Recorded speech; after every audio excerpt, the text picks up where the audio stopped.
Inspiration comes from many sources, but I usually create work based on my personal experience. I was born and raised in Korea and moved to New York City with just 2 suitcases. And I've been through a lot that lived what I left, what I learned, and I create dances from what I have lived and what I feel, and that's where my work begins. I would say choreography first became an important part of my creativity identity when I became a resident choreographer at Complexions Contemporary Ballet in New York City. I went to Paris and I saw Nelken, the great Pina Bausch's beautiful work. The dance was so pure, joyful, and same time very deep, painful, expressing many different human emotions. And I learned so much from that work, and I need to find my own identity as a choreographer. Having the dancers trust my process and stay with me along the journey makes for the best work. Even though I have a vision for the work, it's not just about what I want, but about helping dancers discover their potential. I am a contemporary ballet choreographer, trained in classical ballet and Korean traditional dance.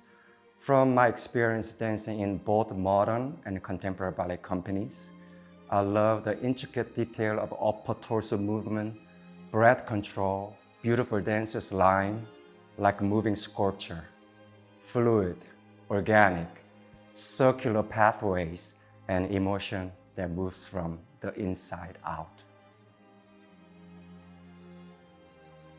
I was inspired by British poet William Blake's Auguries of Innocence.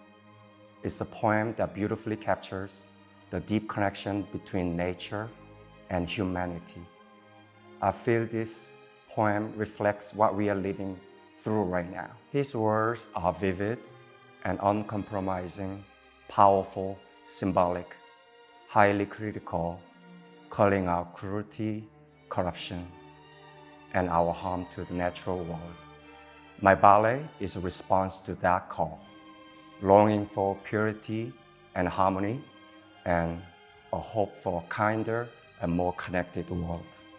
I am extremely inspired by Pēteris Vasks music, and I have selected 2 string orchestra scores, Music of Sorrow and Music of Serene. When I listen to his music, I hear nature is crying out, mourning what humanity has lost. These deeply moving emotional scores will be performed live by the EMB Philharmonic Orchestra, adding an emotional depth to every moment. Coming to English National Ballet, I had both exciting and surprising moments. Having an offer to choreograph was unbelievable. Then last January, I came to EMB to do a workshop with the dancers, and see them perform was an extreme pleasure. Having with me my assistant Edison actor, who is brilliant and knows my work inside and out, really gave the dancers a visual example of what my work requires. And I can say that the dancers have exceeded my expectation. I hope audiences deeply connect with the emotional richness conveyed on stage, and I believe the audience will leave the theater with a greater sense of compassion to carry into their everyday lives.